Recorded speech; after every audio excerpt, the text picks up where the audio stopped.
রুহির second part আসবে, রুহি তো শেষ করিনি। আচ্ছা, অনেকেই তো যারা লেখক বা লেখিকা তারা বিভিন্ন বিষয় নিয়ে লেখে, তো আপনি এর পরবর্তীতে কাব্যগ্রন্থ বা কোনো কবিতা বা কোনো গানের কোনো বই আসবে কিনা আপনার কাছে? কবিতা, গান এগুলো আমার ভালো লাগে না। আমার বই আসবে সবসময় দেখবেন যে বাস্তব জীবন নিয়ে। হতে পারে সেটা খুব অ্যাকশন টাইপের, হতে পারে সেটা খুব সিনেম্যাটিক, মানে কবিতা কখনোই আসবে না। আমি আবার এগুলো ভাবতে পারি না কবিতা আবার কীভাবে, মানে আমার মধ্যে নাই ওরকম কাব্যিক কিছু। যেহেতু আপনি গল্প লিখতে পছন্দ করেন, হ্যাঁ। আপনি কি চাবেন যে আপনি একটি গল্প, আপনার গল্প দিয়ে সিনেমা হোক? আমি অবভিয়াসলি এটা চাই সব সময়, এবং রুহি নিয়ে সিনেমা হোক এটাও চাই।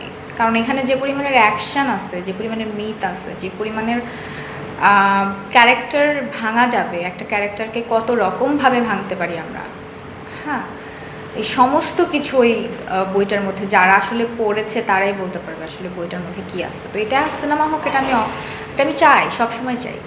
আপনি কি চান আপনার লেখার বইয়ে আপনি নায়িকা হন?